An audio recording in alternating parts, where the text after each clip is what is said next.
Mohon subscribe channel ini dulu, supaya gak ketinggalan berita terbaru Timnas Indonesia. Misi mustahil ex-co PSSI cara cerdik menggugah hati 3 pemain diaspora untuk bela Timnas Indonesia. Bagaimana seorang ex-co PSSI harus berjuang keras untuk meyakinkan 3 pemain diaspora yang awalnya enggan bergabung dengan Timnas Indonesia.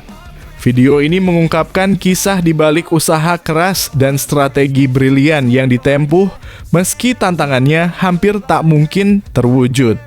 Temukan langkah-langkah yang diambil oleh PSSI untuk menghadapi tantangan besar ini dan simak bagaimana perasaan 3 pemain diaspora tersebut akhirnya berubah. Apakah misi ini berhasil? Tonton kisah lengkapnya untuk mengetahui jawaban yang mengejutkan. Anggota Komite Eksekutif (ex-co PSSI) Arya Sinulinga lakukan misi berat saat mengurus 3 calon pemain naturalisasi Timnas Indonesia. Ketua Umum PSSI Erick Thohir sebelumnya sudah mengumumkan 3 nama baru untuk memperkuat Timnas Indonesia. Ada Joy Pelupesi, Dean James, dan Emil Audero. Namun bagaimana cerita PSSI bisa meluluhkan hati ketiganya? Cerita tersebut dimulai saat Arya Sinulinga sebagai perwakilan PSSI hadir dalam Sumpah Pewarganegaraan oleh Romani, Dion Marks, dan Tim Gaypens di London, 8 Februari 2025 lalu. Arya Sinulinga dijadwalkan pulang pada 10 Februari 2025 ke Indonesia. Namun, Erick Thohir langsung meneleponnya sebelum pulang. Erick memintanya untuk menunda kepulangan dan mengurus 3 pemain diaspora baru untuk Timnas Indonesia di Eropa. Tak tanggung-tanggung, Arya Sinulinga diminta agar 3 pemain tersebut siap saat Timnas Indonesia menghadapi Australia pada 20 Maret 2025. Jadi itu kemarin setelah sumpahnya oleh di London bersama Tim dan Dion, kan saya di sana untuk proses semua, ujar Arya Sinulinga di siniar pribadinya di YouTube. Saya ingat itu tanggal 8 dan 9 di sana. 10 mau pulang ke Indonesia. Tiba-tiba Pak Ketum bilang, proses dong ini 3 orang. Nama sudah keluar. Target kejar untuk laga lawan Australia. Saya tidak bisa bayangin bagaimana prosesnya, langsung saya bikin jadwal saat itu juga, karena Pak Ketum itu sangat terencana ya.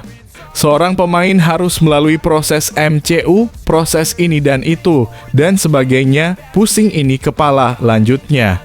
Tanpa ragu, Arya Sinulinga langsung terbang ke Belanda dan Italia untuk bertemu dengan ketiga pemain tersebut. Usai bertemu dengan Joy dan Dean, Arya langsung terbang ke Palermo di Pulau Sisilia untuk bertemu Emil Audero. Di Sisilia, Arya Sinulinga sempat ketinggalan koper dan mengalami flu karena perbedaan suhu yang sangat ekstrim dengan Belanda yang sedang musim dingin. Nama sudah dapat dan saya harus ke Belanda. Makanya saya harusnya pulang tanggal 10, tiket diganti langsung terbang ke Belanda, ke Amsterdam, ujar Arya. Kan ada proses-proses yang harus dipercepat, kami harus sesuaikan dengan jadwal sang pemain bersama klubnya, karena kalau has-trip 1 tidak bisa diganggu. Sampai sana akhirnya bertemu di 2 kota. Selesai itu saya terbang lagi ke Italia besoknya. Sampai sana saya tidak ke Roma, tapi ke pulau kecil di sana dalam kurung Sisilia. Waktu di London dan Belanda, saya kedinginan 0 derajat, di pulau itu suhunya 14 derajat kepanasan saya. Sakit dan flu ini. Saya capek di sana, usai sampai sana langsung bertemu orangnya. Pesawat saya akan transit, waktu terbang dari Belanda sudah telat, sampai sana, lewat, koper saya ketinggalan di pesawat, besok jam 12 yang baru sampai kopernya. Tidak ada koper hari itu, usai bertemu dia, langsung beli pakaian dan lain-lainnya. Saya mengurus dokumen darinya saat bertemu dan terus berdiskusi. Dia senyum dan ramah, tepat pula bertemu pada hari Valentine, tutupnya. Praktis, Arya Sinulinga hanya butuh waktu kurang lebih 4 hari untuk menyelesaikan proses pendekatan kepada 3 pemain diaspora baru Timnas Indonesia. Siapakah yang layak menggantikan Indra Syafri di Timnas U20? Ini pendapat pengamat sepak bola setelah Indra Syafri dipecat dari posisi pelatih timnas U20 Indonesia. Banyak pihak bertanya-tanya siapa yang paling tepat untuk menggantikannya. Pengamat sepak bola memberikan beberapa rekomendasi menarik tentang sosok yang dapat membawa tim ini ke level selanjutnya.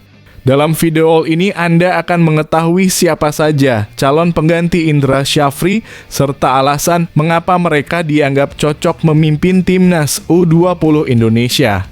Simak analisis mendalam yang bisa mengejutkan Anda. Pengamat sepak bola nasional Anton Sanjoyo mengungkapkan sosok yang tepat untuk menggantikan Indra Syafri di timnas U20 Indonesia. Seperti yang diketahui, PSSI baru saja mencopot Indra Syafri dari jabatan pelatih timnas U20 Indonesia. Hal tersebut tak terlepas dari jebloknya performa timnas U20 Indonesia di Piala Asia U20 2025. Indra Syafri gagal memenuhi target yang diminta PSSI. BOLASPORT. Pengamat sepak bola nasional Anton Sanjoyo mengungkapkan sosok yang tepat untuk menggantikan Indra Syafri di timnas U20 Indonesia. Seperti yang diketahui, PSSI baru saja mencopot Indra Syafri dari jabatan pelatih timnas U20 Indonesia. Hal tersebut tak terlepas dari jebloknya performa timnas U20 Indonesia di Piala Asia U20 2025. Indra Syafri gagal memenuhi target yang diminta PSSI. Target yang dimaksud yakni mengantarkan timnas U20 Indonesia lolos ke babak semifinal agar bisa mengamankan tiket ke Piala Dunia. Timnas U20 Indonesia justru gagal lolos dari fase grup di Piala Asia U20 2025. Jens Raven DKK finish di peringkat ketiga grup C Piala Asia U20 2025 dengan raihan 1 poin dari 3 laga. Setelah kami di PSSI, baik saya, Wakil Ketua Umum, dan para exco mengadakan evaluasi, kami berkeputusan untuk melepas Coach Indra Syafri sebagai pelatih kepala timnas U20. Saya pribadi dan PSSI sangat berterima kasih atas jasa dan kerja keras yang telah ditunjukkan Coach Indra selama menangani Garuda Muda sehingga punya prestasi juara AFF U19 2024 dan lolos Piala Asia U20 2025, kata Ketua Umum PSSI, Erick Thohir. Lalu siapa yang cocok untuk menggantikan Indra Syafri? Dalam hal ini, Anton Sanjoyo menyebut Gerald Vandenburg sebagai sosok yang cocok untuk menjadi pelatih timnas U20 Indonesia. Sebagai informasi, Gerald Vandenburg kini menjabat sebagai pelatih timnas U23 Indonesia. PSSI kan sudah menyiapkan Gerald untuk pelatih di kelompok umur. Sebenarnya, Indra Syafri itu sudah tahu. Jadi menurut saya apa yang dilakukan PSSI dengan Gerald juga tidak salah. Karena dimanapun di seluruh dunia ini, pelatih kelompok umur terhubung dengan timnas senior, kata Anton Sanjoyo. Anton Sanjoyo menyebutkan nama Gerald Vandenburg bukannya tanpa alasan. Menurutnya, koneksi yang dimiliki antara Gerald dengan Patrick Kluivert akan bagus bagi sepak bola Indonesia. Pasalnya akan terjadi kesinambungan filosofi permainan dari level usia muda hingga ke timnas senior.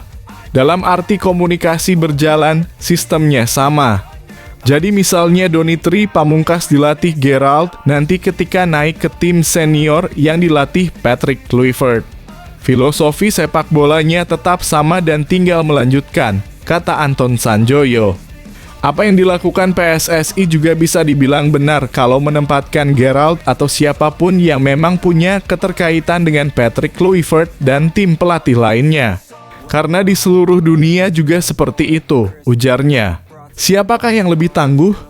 Emil Audero versus Maarten Paes dalam statistik jelang laga krusial timnas Indonesia. Emil Audero dan Maarten Paes memiliki tugas besar untuk menjaga gawang timnas Indonesia dalam pertandingan melawan Australia dan Bahrain. Dengan statistik masing-masing yang mengesankan, siapa yang lebih layak mengisi posisi penjaga gawang utama? Video ini membandingkan data kunci mereka, mulai dari reaksi di depan gawang hingga kontribusi mereka dalam serangan. Saksikan pertarungan menarik antara kedua kiper ini dan temukan siapa yang lebih siap menghadapi ujian berat. Adu statistik kiper timnas Indonesia Emil Audero dengan Maarten Paes jelang lawan Australia dan Bahrain. Siapa lebih layak berdiri di bawah mistar gawang? Timnas Indonesia akan kedatangan Audero yang siap dinaturalisasi menjadi WNI. Kiper Palermo FC itu sudah sepakat berkostum merah putih dan segera menjalani proses. 1. Statistik Emil Audero. Bagaimana statistik pemain keturunan Lombok itu? Sepanjang kariernya, Audero tampil 300 kali dengan kemasukan 416 gol. Ia juga mencatatkan 77 celaan shot. Kiper berusia 28 tahun itu sudah 51 kali menghadapi tendangan penalti. Sebanyak 8 diantaranya berhasil diselamatkan, sementara sisanya gagal alias menjadi gol. Di musim ini, Audero telah tampil 8 kali di Serie A bersama Como 1907. Ia mencatatkan 18 kemasukan dan tanpa celaan shot. Saat hengkang ke Palermo, Audero langsung jadi andalan. Ia tampil sebanyak 3 kali dengan kemasukan 4